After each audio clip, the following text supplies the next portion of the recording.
बंधुगण 15 जून 2025 रविवार दिन पड़ुअछि पवित्र रज संक्रांति। बंधुगण एही वर्षर रज संक्रांति को बहुत ही खास एवं विरल बोली माना जाउअछि। काहेकिना दीर्घ 51 वर्ष परे एही वर्ष एमिति एक रज संक्रांति पड़िबाकु जाउअछि जेउथिरे केते सबु शुभ संजोग बनिबाकु जाउअछि। शुभ जोगर निर्माण हेबाकु जाउअछि। अमृत सिद्धि जोग, आयुष्मान जोग एवं महालक्ष्मी जोग जेमिति पूरा 62 प्रकारर शुभ जोगर निर्माण हेबाकु जाउअछि। एमितिरे एही दिन घरर एही जगारे चुपचाप रखि दियंतु एक मुठी लुण। आपणकर समस्त मनस्कामना पूर्ण होइजिब।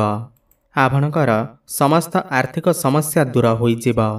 पूरा वर्ष केबे भी धन अर्णर कमी हेब नाही। एमितिरे घरर एही 3टी जगारे चुपचाप रखि दियंतु लुण। आपणकर समस्त मनस्कामना पूर्ण होइजिब। मृत्युदंड, पितृदोष सबकिछि दूर होइजिब एवं समस्त ग्रह पीड़ा मध्य दूर होइजिब एवं पूरा वर्ष केबे भी धन अर्णर कमी हेब नाही। भाग्य आपणकर चमकिबाकु लागिब। माँ लक्ष्मी टाणी हुई आसिबा आपणक पाखकु एवं आपणकर समस्त गरीबी समस्या दूर होइजिब। एहा पूर्वरु जदि आपण माने भी माँ लक्ष्मी को सच्चा हृदय भक्ति करुथांती, विश्वास करुथांती, तेबे एही भिडियोटी को लाइक करी कमेंट बॉक्स रे जय माँ लक्ष्मी अवश्य लिखि दियंतु। बंधुगण लुण आमको किपरि धनवान बनै थाए। लुण पैसा को चुंबक परि टाणी थाए। जदि आपण एहार पछर सत्यता को जानिबे तो आपण भी जल्दी धनवान होइजिबे। प्रथमे आपणकु एही कथार भरोसा करिबा बहुत जरूरी अटे। काहेकिना भरोसा उपरे ही दुनिया चली थाए। पुराना समयरु लुणर व्यवहार करा जाय आसुअछि। लुण ना केवल आपणकर भोजन को स्वादिष्ट बनै थाए बरम एहा आमकु बहुत किछि फायदा मध्य देई थाए। माना जाई थाए कि लुण सबुठार जल्दी धनवान करई देई थाए। लुण चमत्कारी भावरे मनुष्य मानकु लाभ प्रदान करि थाए। लुण भितरे सकारात्मक ऊर्जार भंडार भरी होई रही थाए। लुण को नहीं किछि एमिति उपाय प्रचलित अछि जदि कौनसी भी मनुष्य एहे उपाय को करिनिए, खास करी माघ पूर्णिमा दिन करिनिए, तेबे सेही मनुष्य निश्चिंत भावरे निजर गरीबी को दूर करि परिब, निजर समस्या को दूर करि परिब। लुणर एही उपाय राताराति आपणकर भाग्य को चमकई देई थाए। तेबे आसंतु जानिबा लुणर किछि खास उपाय विषय रे। बंधुगण कौनसी भी दिन हेउ, से सोमवार दिन हेउ किंबा रविवार दिन हेउ किंबा माघ पूर्णिमा दिन हेउ, आपण एही उपाय को समस्त परिस्थिति रे करि परिबे। एही उपाय आपणकर समस्त इच्छा को पूर्ण करिब। मनरे आपणकर कौनसी भी इच्छा थाउ एहा ताहाको पूर्ण करि थाए। एही उपाय रे एते शक्ति रही थाए कि आपण निजे मध्य विश्वास करि परिबे नाही।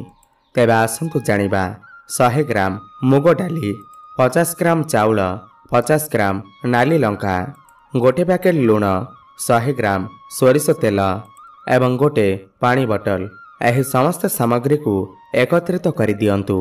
एहाको आपण नहीं कौनसी भी महिला किंबा पुरुष को दान करि दियंतु एवं चुपचाप आपणकर घर को चली आसंतु एवं देखंतु किपरि चमत्कार हेउअछि।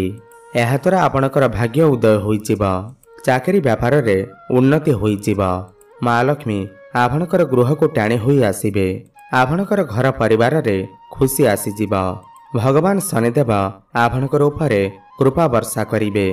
माँ लक्ष्मीकर आशीर्वाद मध्य आपणको प्राप्ति हेब। आपणकर बृहस्पति एवं शुक्र ग्रह मध्य मजबूत बनिजिबे। बंधुगण एही उपाय एते सारा लाभ प्रदान करि थाए कि जहार आपण कल्पना मध्य करि परिबे नाही। आपण केते भी गरीब होई थांतु ना काहेकि, मात्र एही उपाय को करिबा द्वारा आपणकर समस्त समस्या दूर होई जाई थाए। एही उपाय को आपण केबे भी काहाकू न कहिकी करंतु, गुप्तरे करंतु। जेउ सामग्री आमे आपणको बतई अछु एथि मध्यरु कौनसी भी गोटिए सामग्री मिस न हेबा दरकार। एही उपाय को करिबा परे आपण जेकोसी भी कार्य हाथ देबे सेथिरे आपण निश्चिंत भावरे सफल होइजिबे। कर्जरु भी आपणको मुक्ति मिलिजिब।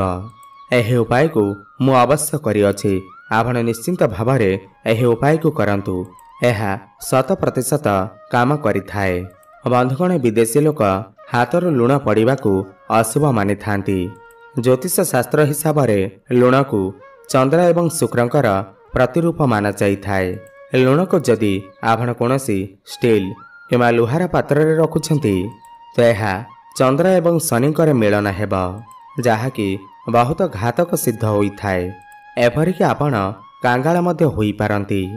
ଏହା ରୋଗ ଏବଂ ଶୋକର କାରଣ ବନିଯାଇପାରେ। ଲୁଣକୁ କୌଣସି ବି ପ୍ଲାଷ୍ଟିକର ପାତ୍ରରେ ବି ଭୁଲରେ ବି ରଖନ୍ତୁ ନାହିଁ। ଲୁଣକୁ ସର୍ବଦା କାଚର ପାତ୍ରରେ ରଖିବା ଉଚିତ। ଏହାକୁ ବହୁତ ଶୁଭ ମାନାଯାଇଥାଏ। ଯେବେ କୌଣସି ବ୍ୟକ୍ତି ଲୁଣକୁ ଲୁହାର ପାତ୍ରରେ ରଖେ ବା ପ୍ଲାଷ୍ଟିକର ପାତ୍ରରେ ରଖିଥାଏ ତ ତାଙ୍କୁ ଗରିବୀର ସାମ୍ନା କରିବାକୁ ପଡ଼ିଥାଏ। ଚନ୍ଦ୍ର ଏବଂ ଶନି କ୍ରୋଧିତ ହୋଇଯାଇଥାନ୍ତି। ବନ୍ଧୁଗଣ, ଯଦି ଖାଦ୍ୟରେ ଲୁଣ କମ୍ ହୋଇଯାଏ ତ ଏପରି ସ୍ଥିତିରେ ଆପଣ ଅଳ୍ପ ଲୁଣ ନେଇକରି ଖାଦ୍ୟରେ ପକାଇଥାନ୍ତି ଏବଂ ବାକି ଲୁଣକୁ ଆପଣ ଫୋପାଡ଼ି ଦେଇଥାନ୍ତି। ଏହାକୁ ବହୁତ ଅଶୁଭ ମାନାଯାଇଥାଏ। ଲୁଣର ତଳେ ପଡ଼ିବା ଭୁଲ ମାନାଯାଇଥାଏ। ଅନେକ ଦେଶରେ ଏହାକୁ ଦୁର୍ଭାଗ୍ୟର ସୂଚକ ମାନାଯାଇଥାଏ। ଭାରତରେ ଲୁଣକୁ ତଳେ ପଡ଼ିବାକୁ ବହୁତ ହିଁ ଅଶୁଭ ମାନାଯାଇଥାଏ, କାହିଁକିନା ଲୁଣ ହେଉଛି ମା ଲକ୍ଷ୍ମୀଙ୍କର ସ୍ୱରୂପ। ଲୁଣକୁ ତଳେ ପକାଇବା ଦ୍ୱାରା ଚନ୍ଦ୍ରମା ଏବଂ ଶୁକ୍ର ଦୁଇଟି ଗ୍ରହ କମଜୋର ହୋଇଯାଇଥାନ୍ତି, ଯାହାଦ୍ୱାରା ଦେବୀ ଲକ୍ଷ୍ମୀ ଆପଣଙ୍କର ଘରୁ ଚାଲି ଯାଇଥାନ୍ତି ଏବଂ ଆପଣଙ୍କୁ ଗରିବୀର ସାମ୍ନା କରିବାକୁ ପଡ଼ିଥାଏ। ବନ୍ଧୁଗଣ, ଉଦ୍ଧାରରେ ଆଣି କେବେ ବି କାହାର ଲୁଣ ଖାଇବା ଅନୁଚିତ। ଲୁଣକୁ ସର୍ବଦା ଧନ ଦେଇକରି କିଣିକି ଆଣିବା ଉଚିତ। ଏହାଦ୍ୱାରା ଆପଣଙ୍କର ଚନ୍ଦ୍ର ଏବଂ ଶନି ମଜବୁତ ହୋଇଥାନ୍ତି। ଯଦି ଆପଣ ଭୁଲରେ ବି କାହାର ଲୁଣ କାଢ଼ି ଭୁଲି ଯାଇଛନ୍ତି ତେବେ ବି ଆପଣଙ୍କୁ ଶନିଦେବଙ୍କର କୋପର ସାମ୍ନା କରିବାକୁ ପଡ଼ିପାରେ। ବନ୍ଧୁଗଣ, ଶାସ୍ତ୍ର ଅନୁସାରେ ମାନାଯାଏ କି ସନ୍ଧ୍ୟା ସମୟରେ କେବେ ବି କାହାଠାରୁ ଲୁଣ ନ ନେବା ଉଚିତ ଏବଂ ଲୁଣକୁ ନ ଦେବା ଉଚିତ। ଯେବେ ଆପଣ ଆପଣଙ୍କର ଲୁଣକୁ ସନ୍ଧ୍ୟା ସମୟରେ ଅନ୍ୟ କାହାକୁ ଦେଇଦିଅନ୍ତି ତ ଆପଣଙ୍କର ସୁଖ ସମୃଦ୍ଧି ଚାଲି ଯାଇଥାଏ ଏବଂ ଘରୁ ଲକ୍ଷ୍ମୀ ଛାଡ଼ି ଯାଇଥାନ୍ତି। ତା ସହିତ ଲୁଣ ନେଉଥିବା ବ୍ୟକ୍ତି ମଧ୍ୟ ବର୍ବାଦ ହୋଇଯାଇଥାଏ। ଏଥିପାଇଁ ସନ୍ଧ୍ୟା ସମୟରେ ଲୁଣକୁ କାହାକୁ ଦେବା ଏବଂ ନେବା ଉଚିତ ହୋଇନଥାଏ। ବନ୍ଧୁଗଣ, ଲୁଣ ମିଶ୍ରିତ ପାଣିରେ ଘରକୁ ପୋଛ ଲଗାଇବା ଦ୍ୱାରା ଘରେ ଯେତେ ବି ନକାରାତ୍ମକ ଶକ୍ତି ରହିଥାଏ ତାହା ଦୂର ହୋଇଯାଇଥାଏ ଏବଂ ସକାରାତ୍ମକ ଉର୍ଜାର ସଞ୍ଚାର ହୋଇଥାଏ। ସପ୍ତାହକୁ 2ରୁ 3 ଥର ପାଣିରେ ଲୁଣ ପକାଇ ଆପଣଙ୍କର ଘରକୁ ପୋଛନ୍ତୁ। ଦେଖିବା ଆପଣଙ୍କର ଘରେ ଧନର ବୃଦ୍ଧି ହେବ, ମା ଲକ୍ଷ୍ମୀଙ୍କର ଆଶୀର୍ବାଦ ଆପଣଙ୍କୁ ପ୍ରାପ୍ତି ହେବ ଏବଂ ଆପଣଙ୍କର ଘରକୁ ସୁଖ ସମୃଦ୍ଧି ଆସିବ। ବନ୍ଧୁଗଣ, ଯେଉଁ ବ୍ୟକ୍ତିବିଶେଷମାନେ ଦିନ ଦ୍ୱିପ୍ରହର ସମୟରେ ଘରକୁ ପୋଛା ଲଗାଇଥାଏ ସେହି ଘରେ ମା ଲକ୍ଷ୍ମୀ ନାହିଁ, ବରଂ ଅଲକ୍ଷ୍ମୀଙ୍କର ବାସ ହୋଇଥାଏ। ମା ଲକ୍ଷ୍ମୀ ସେହି ଘରେ ବାସ କରନ୍ତି ଯେଉଁ ଘରର ପୋଛା ସକାଳ ସମୟରେ ହୋଇଥାଏ। ଶାସ୍ତ୍ର ଅନୁସାରେ ମାନାଯାଏ କି ସୂର୍ଯ୍ୟ ଉଦୟ ହେବା ପୂର୍ବରୁ ଘରର କବାଟ ଖୋଲିଦେବା ଉଚିତ, ନହେଲେ ମା ଲକ୍ଷ୍ମୀ ଆପଣଙ୍କର ଗୃହକୁ ପ୍ରବେଶ କରିପାରିବେ ନାହିଁ ଏବଂ ମା ଲକ୍ଷ୍ମୀ ସେହି ଘରକୁ ଚାଲିଯିବେ ଯାହାର କବାଟ ସୂର୍ଯ୍ୟ ଉଦୟ ପୂର୍ବରୁ ଖୋଲୁଥିବ। କାହିଁକିନା ସୂର୍ଯ୍ୟ ଉଦୟ ପୂର୍ବରୁ ଯଦି କାହାର କବାଟ ବନ୍ଦ ରୁହେ ତେବେ ମା ଲକ୍ଷ୍ମୀ ଆପଣଙ୍କ ଘରେ ମା ଲକ୍ଷ୍ମୀ କାହିଁକି ବା ପ୍ରବେଶ କରିବେ? ଆପଣ ତ ମାଙ୍କର ଆସିବା ବାଟକୁ ବନ୍ଦ କରିଦେଇଛନ୍ତି। ଏଥିପାଇଁ ସକାଳୁ ସକାଳୁ କବାଟ ଅବଶ୍ୟ ଖୋଲି ଦିଅନ୍ତୁ ଏବଂ ସଫାସୁତୁରା କରିଦିଅନ୍ତୁ। ବନ୍ଧୁଗଣ, ତନ୍ତ୍ରମନ୍ତ୍ର, ଖରାପ ଶକ୍ତି, ନଜର ଦୋଷ, ମାତ୍ର ଏହି ଉପାୟକୁ କରିବା ଦ୍ୱାରା 2 ମିନିଟରେ ସେହିସବୁ ସମସ୍ୟା ଦୂର ହୋଇଯିବ। କରନ୍ତୁ ଲୁଣର ଏହି ଖାସ ଉପାୟ। ଅଳ୍ପ ଲୁଣ ନିଅନ୍ତୁ, ଅଳ୍ପ ଅଟା ନିଅନ୍ତୁ, ଅଳ୍ପ ନାଲି ଲଙ୍କା ନିଅନ୍ତୁ, ଗୋଟେ ଖଣ୍ଡ କୋଇଲା ନିଅନ୍ତୁ ଏବଂ ଅଳ୍ପ ହଳଦୀ ନିଅନ୍ତୁ। ଏହିସବୁ ଜିନିଷକୁ ଏକାଠି କରି ଗୋଟେ କାଗଜରେ ବାନ୍ଧି ଦିଅନ୍ତୁ। ଯାହାକୁ ନଜର ଲାଗିଯାଇଛି ତାର ମୁଣ୍ଡ ଉପରେ 7 ଥର ବୁଲାନ୍ତୁ ଏବଂ ଚୁପଚାପ ଏହାକୁ ଅଗ୍ନିରେ ଜଳାଇ ଦିଅନ୍ତୁ।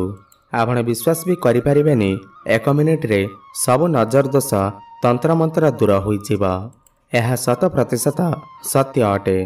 ଏହାକୁ ବହୁତ ପୁରାତନ କାଳରୁ ଲୋକମାନେ କରିଆସୁଛନ୍ତି। ଏହାଦ୍ୱାରା ଆପଣଙ୍କର ସମସ୍ତ ମନସ୍କାମନା ପୂର୍ଣ୍ଣ ହୋଇଥାଏ। କାହିଁକିନା ନଜର ଦ୍ୱାରା ପଥର ବି ଭାଙ୍ଗି ଯାଇଥାଏ आपण तो सामान्य मनुष्य मात्र।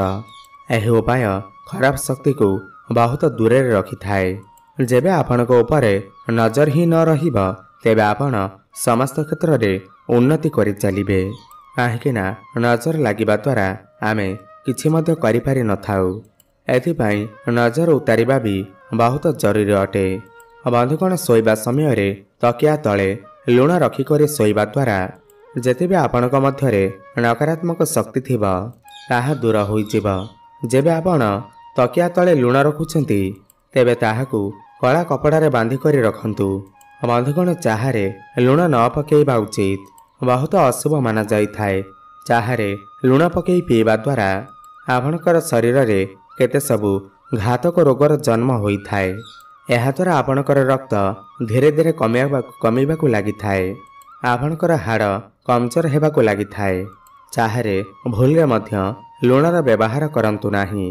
बंधुगण खास करी शनिवार दिन लुणर दान करिबा बहुत शुभ माना जाई थाए। एहा द्वारा व्यक्तिर समस्त नवग्रह शांत होई जाई थाए। शनिदेवंकर असीम कृपा एमानक ऊपर पड़ी थाए। शनिवार दिन लुणर दान करिबा आपणक पाई बहुत भल होई थाए। शनिवार दिन लुणर दान करिबा आपणक पाई बहुत शुभ होई थाए। आपण केबे भी धनी होई पारंती। बंधुगण भूल रे मध्य बहुत मात्रा रे लुण न खाइबा उचित। एहा द्वारा आपणकर शरीरर रक्त सुखी पारे। आपणकू हृदय रोगर सामना करने पड़ी पारे। मधुमेह मध्य होई पारे। आपणकर पेटरे स्टोन मध्य होई पारे। अधिक लुण खाइबा द्वारा आपणकर हाड़ कमजोर मध्य होई पारे। सेथिपाई लुणर व्यवहार ठीक मात्रा रे ही करंतु।